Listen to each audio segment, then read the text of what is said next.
Hey guys, how's it going? It's Douglas here at Drowned Boy Productions, and today I'm going to be teaching you how to save your vintage Ghostface masks.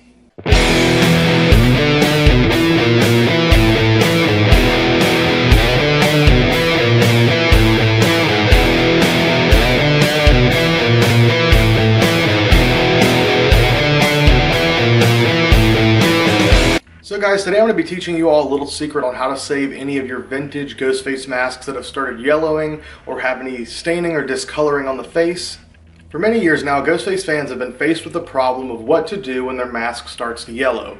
For years and years I've had people asking me, Douglas, how do you fix the yellowing? How do you clean it up? How can I turn my mask back normally white? And well, there's a few different ways to do that. One is with vinyl dye, and some people do this because obviously that's pretty much the method that was used for the film. They didn't want the masks to glow anymore, so they were essentially painted over. Now you can do this method, however, I wouldn't recommend it because that method is altering the mask. It would be essentially converting your mask to try to make it like a screen-used mask. And after you do that, it may look a lot better if done properly. However, you kind of ruin the original value of the mask and the original qualities of it because this is an alteration. This is not a reparation. Now, yellowing is usually caused by one or two things. Usually either high exposure to UV lights for long periods of time or from someone smoking. As far as I know, I think what actually causes the yellowing process is bromine, which is an additive that's added to a lot of plastics and vinyls that's essentially a fire retardant. And its reaction over time to UV light exposure, or I guess also being around smoke or in a smoking environment, is to turn yellow. Now, the process I'm going to be showing you guys is something I've known about for quite a while, and I've actually done it in the past, but not in this sense. The process I'm going to be teaching you guys about today is called retrobriting, and it's something that has been used for years and years. Most commonly, it's applied to old plastic like video games, keyboards, old electronics, that type of thing. But today we're going to be using it on Ghostface masks. So up until the past few days, I've never tried this on any Ghostface masks. In fact, I've never really even cleaned any of my masks. Most of the masks that I've bought in the past, I try to keep in the condition as how they arrived. If they came dusty, they leave dusty. They try to stay in the exact same condition. I don't really do the hair dryer treatment to try and reshape them. I don't give them baths, anything like that. Usually they're just stuffed, put on a stand, on display, and that's the end of it. But I did receive a few masks recently that came in a little bit yellowed, and I thought they would be great to try out this method once I realized that people have been using this method and it's now somewhat accepted within the forums and groups to do such.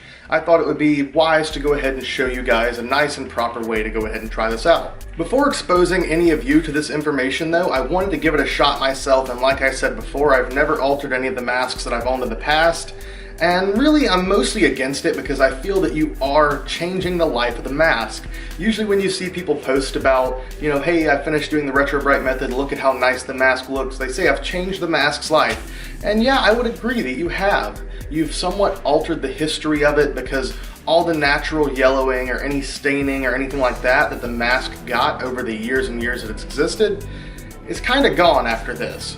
So in my hands is the first mask that I've really given this treatment to and given really any kind of cleanup job to, and I'll go ahead and show you guys some pictures on screen as I talk about this, but this mask was a gift from the mask vault. So whenever it arrived, I gave it a quick look over and noticed immediately that the face was in terrible condition. The shroud itself, pretty fine, pretty nice, no real damage or stains there, but the mask itself had seen a little bit of yellowing. Obviously one of the worst types of yellowing that you can see, and probably one of the most common even on masks that are in good condition, is the yellowing of the contact cement that was used to add the eye mesh behind the eyes. And you'll see a lot of blotchiness or darker areas around the eyes on some masks due to this, and I wasn't sure whether or not this method would help clean that up or not, and this mask had it pretty bad, so I wanted to try it out on this piece. When it first came in, it had spray paint on the side of the face. It looked like somebody had attempted to try and repaint it. I guess they thought, oh man, the mask is turning yellow. I'll just spray it with some white spray paint from a side angle and I won't get it on the face. And they were completely wrong. It was all over the nose, the mouth, the eyes, of course in the eye mesh as well. It looked pretty terrible. So the first thing I did, of course, was to scrub this thing clean. I basically took a Brillo pad and just a little bit of water, a little bit of soap, Dawn dishwashing liquid, of course, because it breaks up grease and obviously anything else. It helps to really clean up these masks. So I scrubbed, got all the paint off that I could, And the mask was looking pretty decent then, but it was pretty much just back to its original state. All the paint was gone, but the yellowing was there and the stains around the eyes were still there. So I decided to try and give it the Retrobrite treatment. After just one evening, roughly around 7.5 to 8 hours of sitting in a Retrobriting booth, this is what the mask looks like. So you guys have already seen the pictures of how it looked when it arrived after I cleaned it up. And this is how nice and clean the mask is now. I've got the hood pulled back some, but looking at it from a distance, you would think this is a brand new mask. It looks as nice and clean as the day that it was originally made in the factory. And the only thing really noticeable is up close, you can see just a little bit of darkness right around the edges of the eyes here, and that's from that contact cement showing through the vinyl. But as far as any of the actual stains the vinyl itself has sustained, they're gone. So now that I see how well it works and I give it approval on this method, I'll go ahead and show you guys how to do it. So the first thing you're going to need is a mask. Of course, you're going to want to look for one that has yellowing or staining. I wouldn't really recommend doing this process on a mask that's only slightly off-white. If the staining is quite severe, I would say go ahead and go for it, clean it up, and you'll have a much nicer looking mask. However, if it's just minute, I really wouldn't be bothered with it. And I think that the masks do look fine, even with that little bit of yellowing. Next up, you're going to want a plastic bag of some sort so that you can put the shroud of the mask inside of and tape around the edges so that the shroud does not get any of the mixture that we're going to be using on it. Of course, masking tape, I would try to find the strongest, best masking tape you can. I'm just using what I have on hand, and unfortunately, it's not the best, but it's not too bad. This is just some standard duct tape brand masking tape. And the next two pieces are obviously the most important, which is a volume 40 hydrogen peroxide gel. You can pick up any of this type of stuff, obviously your local hair salons like Sally's, stuff like that. Just be sure to ask for volume 40. This is a ion sensitive scalp 40 volume developer. This is pretty much what my local place had at the time, and I tried it out and this works. And you want to mix this with this. This is OxyClean stain remover. This is probably one of the most important parts, but it's going to be about 10 parts this, 1 part this, just a small amount of this and a good amount of this. You want it to really maintain that gel consistency. And next up, you want to have a nice baking sheet that you can line with aluminum foil. This is going to help with either method that I'm going to be teaching you guys about today. And the last thing that you need for this project is a source of UV light. Now there's a couple ways to do this. Number one, the easiest and simplest way if you're just looking to clean up a couple masks and you don't want to go buy a bunch of stuff, is you can actually just clean up your mask it off perfectly fine, add your gel on, and leave it sitting in the sun for 8 to 10 hours, making sure that it gets very, very good coverage in a nice clear spot where the sun can hit it for several hours a day. Obviously, you don't want to sit this in the shade or anywhere where it might be partially covered, otherwise this won't work, as what's happening is a chemical reaction between the hydrogen peroxide and UV light. Now, if you're somewhere like me where weather can change from one minute to the next and it's pretty difficult to leave something out in the elements and expect this to work well, what you actually can do is do this in a controlled environment inside of your home. But if you want to do this in a controlled environment, here's what you're going to need. First things first is a 100 watt Blacklight. You can pick one of these up on eBay for roughly around $50 to $60. I'll try to find a working link and put it in the description below. It's a bit expensive if you're just doing it for 1 or 2 masks, but if you're going to do it for several masks, pick one up. I actually picked this up because I do blacklight painting, and obviously having a wall of Ghostface masks makes it look pretty cool. So I've got multiple uses for this, but it really, really does work for this. Next up is really, if you want to do it with a blacklight, you need to be sure to have that light source hitting your mask from all angles at all times. So you really, really want to make sure that you get good coverage with your UV light. Now what I did for this, and because it's also much easier than constructing some crazy way to try and suspend your UV light from the ceiling or something, is I actually just found a really sturdy cardboard box and wrapped the inside of it completely with aluminum foil, tried to get a nice even layer, obviously wrapped some on the outside edges here just so I could get a good seal on the outside. And I've cut a hole in the top of the box so that I can just lay the blacklight right over the box and it should sit right on top of it and it'll work for hours on end. Now, yet again, I recommend getting a heavy-duty box because these are pretty heavy and you need to be able to support that weight. The first step and the most important step is going to be masking off everything on this pretty much. You want the mask itself to remain exposed, however, you want to make sure that the shroud is really nicely covered up. You really want to make sure to get a good seal around the edges of where your shroud connects to the mask. And then you want to go in and essentially do pinstriping. For any of you that have done paintwork before, this might be easy, but for those of you who haven't, this is going to be a little bit harder. But essentially, you're going to want to take your masking tape and make sure to nicely and cleanly tape off all around the mouth, all around the nose, all around the eyes. You don't want to get any of this on the black parts of your mask whatsoever. If you do somehow get it on your shroud, it shouldn't necessarily stain it or bleach it to the full extendencies of what bleach would do to fabric, but it will turn your black shroud somewhat gray. I have not had this issue yet because I take the time to properly mask things off, and I suggest that you do the same. But what I would recommend is, first step, to tape off the outside edges. Next step, to tape off the eyes, nose, and mouth. Make sure that's done very well. Then you want to bring your plastic bag up to the very, very edges of where you've already got that first layer of masking tape, and then you will tape your bag to that layer of masking tape, making sure that there's no way for any of this mixture to somehow accidentally get in your bag, and everything at that point should be pretty much ready. So I'm going to go ahead and do that now. 3 hours later. Alright guys, I'm back, and now that we're in the second half of this, let me go ahead and show you. This is pretty much what your mask should look like once it's properly masked off. Yet again, like I said, first layer of masking tape all the way around the edge. Make sure to secure that edge nice and clean. Then you want to come in, do the eyes, nose, and mouth. Make sure to get everything up to the black lines on there. You don't want to leave any of that exposed. Any exposure that you have to it, if the hydrogen peroxide gets on it, it could possibly lighten or bleach that area. So we're going to just go ahead and cover those up and make sure that we have no issues there. Which, I mean, we're going to be applying this on pretty accurately anyway. You don't want to just glob this stuff on super heavy. So we're going to be putting it on in thin layers. I like to do 2 thin layers. One, just going over the whole thing the first time, and then usually it's starting to somewhat soak into the mask, it almost seems. So I do another layer, and then afterwards we'll go ahead and wrap it with plastic wrap.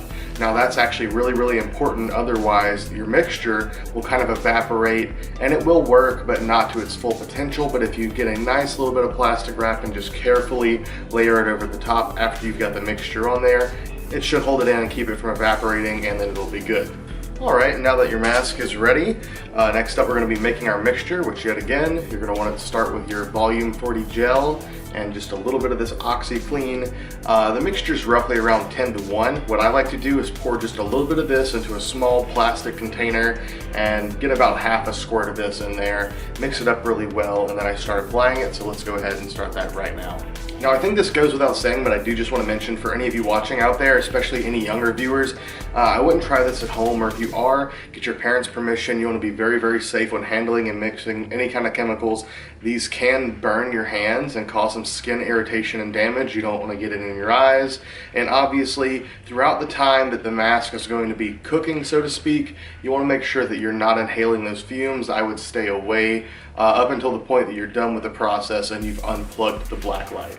Obviously, if you're doing this outside, you really don't have that to worry about, but indoors, that's just a precaution I would take. I'm going to be very, very safe here. I'm always very, very safe. I know I can trust myself, so you don't see me using safety goggles and anything other than gloves, but still, if you're trying this at home, you should be using those precautions.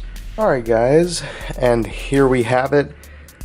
Unfortunately, my camera did not record me adding all the gel on, but as you can see, there's a nice good layer of gel added to the mask there. It's been wrapped up nice and neat with some plastic wrap. So now, at this point, we're just going to slap the top of the makeshift oven on top of it, put the black light on there, and let it sit overnight for 8 to 10 hours, and come back in the morning and see what it looks like. Approximately 10 hours later. Alright guys, it is now the next morning, and I went ahead, checked on everything, took the oven apart, and I've got the mask here. I just pulled the plastic wrap off the top layer, and you can tell that even with the plastic wrap on it, it's caused a lot of the mixture to evaporate, I guess. You can kind of see like it's drawn up into just these little sudsy clumps. Now at this point, if you're happy with the color of your mask, and you can kind of take it outside and look at it if you're doing it inside.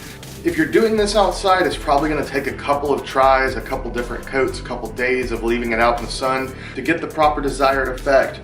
But with this, obviously, since it's controlled inside, you can theoretically just keep applying the stuff and covering it up and leaving it for longer amounts of time, and it should whiten it a little more, a little more, a little more. But it's not going to get it like a bone white. At some point, it kind of does stop working. I've only done one coat here, and I just wanted to show you guys how much better this mask is looking. It's really hard to tell because of the masking tape obviously being darker than the mask itself. But prior, it felt like they were a little closer to the same color, and now the mask itself is definitely a lot whiter and a lot brighter. And once you've reached this point, if you want to go ahead and clean off your mask, this is also very, very important. You want to be very, very careful. What I like to do is take little wads of paper towels, get those wet, and kind of brush along the area which I'm looking to remove, get that loosened up a little bit just for that little bit of moisture, and then come in with a dry paper towel and wipe that away. And you want to do that for the entire mask until everything's good and clean. And after that, if you're happy with the desired outcome, you can go ahead and peel off everything that you've masked around here. And if you're not happy with that desired effect, you can go ahead and before you take off any of the masking tape and stuff, just go ahead and reapply another layer, put it back in the oven, and leave it sitting there for however long. Truly the most effective way to do this is to come every 2 hours and reapply your mixture to make sure that it stays wet and to make sure that you get plenty of coverage, make sure everything works out exactly the way it's supposed to. But if you put it on pretty heavy and cover it up, you can leave it overnight like I've just done. So at this point, I'm going to go ahead and wipe off all this excess of the mixture, and I'm going to take it outside, have a look, and see what I think of the color, if I'm happy with the results now or whether I want to put it back in for a little bit longer. But I'll go ahead and show you guys once it's cleaned up. Alright guys, so here we have the finished product. I have taken a closer look at this, and overall I'm pretty happy with how much it's lightened. A little bit around this area you can still see some darkness, and I was worried that that was actually not coming off. This particular mask is a very thin vinyl copy, and it's so thin in fact that yesterday whenever I was prepping everything, I noticed while I had my hand inside of the mask that I could actually see my fingers through the vinyl in the forehead. It's that thin. So I think a lot of the darkness that we are seeing around the eyes is from the existing contact cement that has the eye mesh glued in. And while you can't necessarily fix that, if you have a thicker, more opaque vinyl mask, it should clean up just very, very nicely. You shouldn't have any of those issues. And overall, from how dirty and how filthy this thing looked whenever it came versus how nice it looks at this point, I'm very, very pleased. Alright, well I think that about wraps it up for today's video, so if you guys enjoyed it, please let me know in the comment section down below. And also while you're down there, if you found this helpful, please let me know, because I've been trying to produce some content that's actually useful, something needed, as well as entertaining videos, of course. So this is something people have been asking me about for a long, long time, so hopefully it helps some of you out there. And yet again, if you are going to try it at home, be very careful, because obviously you are working with harsh chemicals. But anyways, I'm going to go ahead and peel off the rest of this masking tape and give you guys some nice nude shots of him. And I love you all, and I'll see you next time. Bye-bye.